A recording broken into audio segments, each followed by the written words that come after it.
Hi guys, and welcome po ulit sa aking YouTube channel Reg TV. And ako nga po palang yung Kuya Reg. At ngayon ang topic natin, ang mga lalaki karamihan walang lakas ng loob para sabihin kung ano talaga yung totoong nararamdaman nila. Kaya yung iba, hinahayaan na lang nila hanggang sa yung babae yung magsawa sa kanila.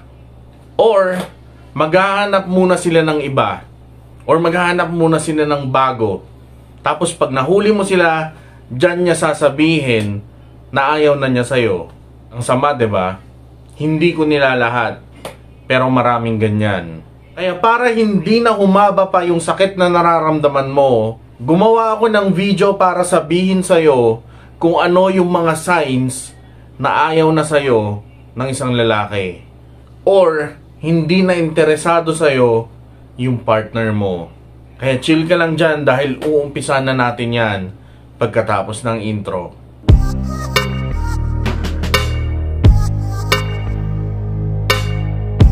So ano nga ba yung mga signs na ayaw na sa'yo ng isang lalaki?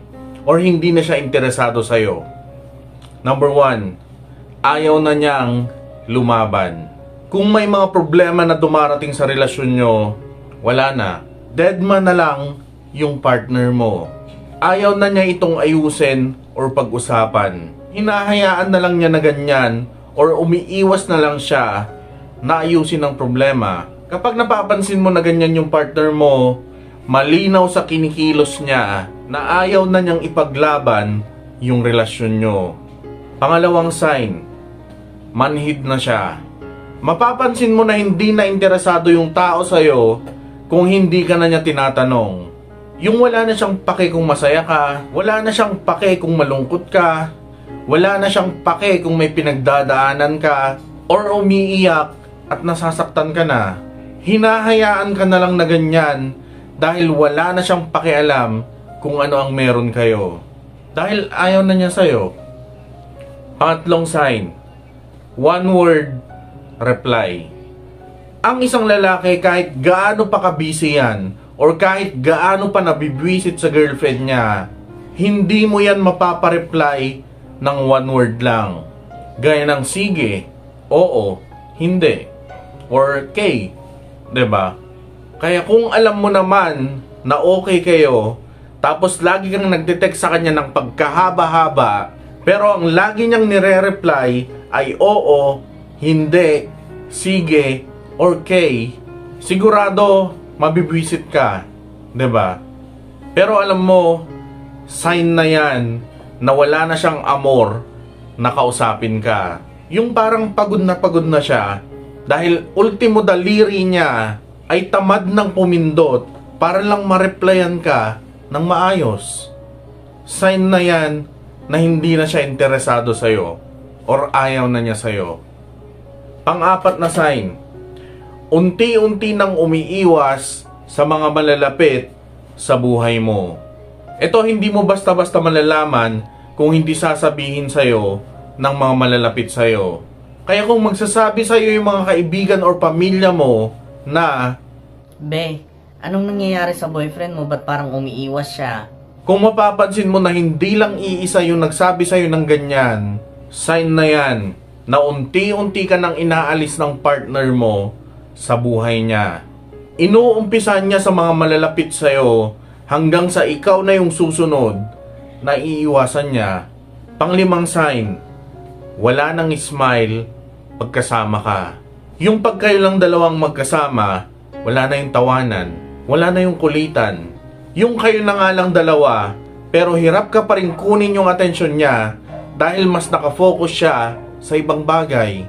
Parang naiirita na rin siya sa lahat ng sasabihin mo.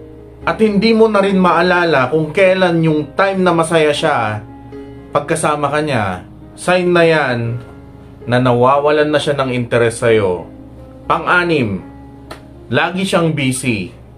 Hindi na gaya ng dati na lagi siyang may oras sa'yo. Ngayon, lagi daw siyang busy. Lagi siyang may palusot na may importanteng gagawin. Hindi siya makapag-text dahil wala daw siyang load. Hindi niya masagot yung call mo dahil mahina daw yung signal.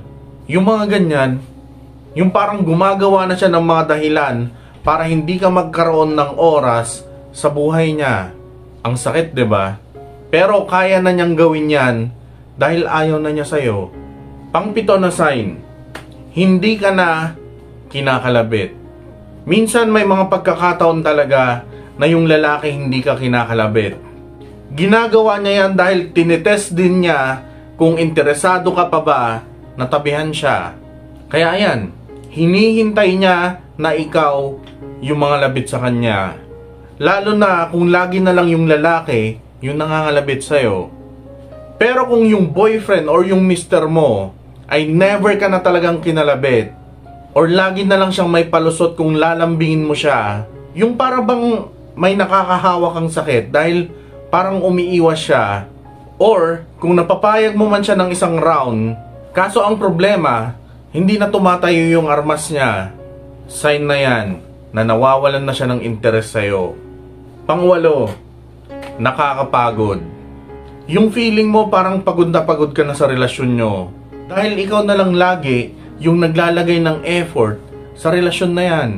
Yung parang hinahabol mo siya lagi, at pag huminto ka na habulin siya, baka hindi mo na siya makita. Oo, nagre-reply siya sa mga text mo, sinasagot niya yung mga tawag mo, sumasama siya pag niyayaya mo siyang lumabas. Pero kung hindi ikaw yung gagalaw, walay, hindi na rin siya gagalaw. Sign na yan na nawawalan na siya ng interes sa'yo.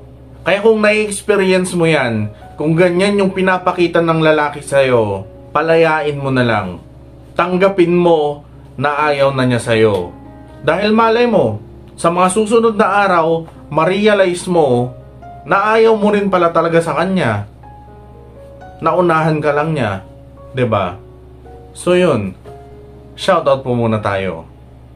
And shoutout dito kukunin sa mga last na nag-comment sa video natin. 8 lang sila. Unahin ko na yung magbo-birthday. Happy birthday kay Joan Abingona.